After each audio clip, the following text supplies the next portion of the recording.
hili limeniliza sana. Nasikitika kuwaletea taarifa ya kifo.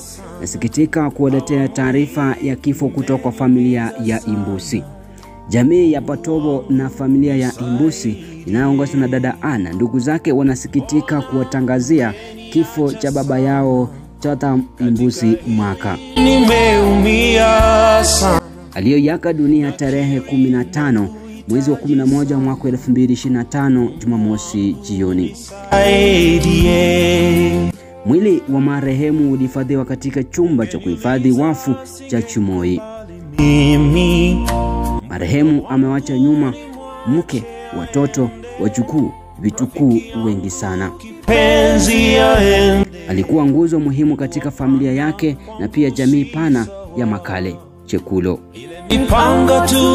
Kweli jamii imepoteza baba, babu, mjomba, mwalimu, kiongozi shubavu.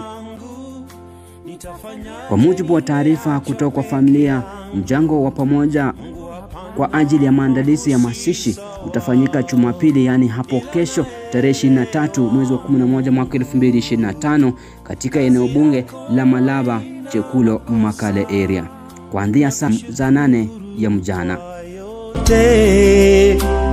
Wakazi wa Malaba na jamii ya Patobo, marafiki, majirani wote waliofikiwa na msiba huu mnakaribishwa kwa kutoa faraja na ushirikiano wa pamoja.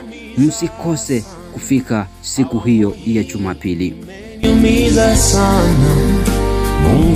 Mwili wa marehemu utaondolewa katika chumba cha kuhifadhi maiti cha Chumoi siku ya Jumatatu tarehe 24 mwezi wa 11 mwaka 2025, kisha kupelekwa nyumbani kwake Makale kwa taratibu za mwisho. Ibada ya wafu itafanyika siku ya Jumanne au masiko itafanyika siku ya Jumanne tarehe 25 mwezi wa 11 mwaka 2025. Wananchi wote mnakaribishwa kushirikiana na kushikana na familia katika kumwaga marehemu kwa heshima. Ni hapa ya Ashalo KTV. Ashalo Kelvin anatuma salamu za rambirambi kwa familia ya marehemu na jamii nzima ya Makale, akiwatakia faraja, nguvu, utulivu katika kipindi hiki kigumu. Mwenyezi Mungu awafariji, awalinde na katika kipindi hiki cha majonzi. Huu ndio mwisho wa taarifa za Tanzia. Mimi wako Kelvin Wandunga. Japo nuru na shida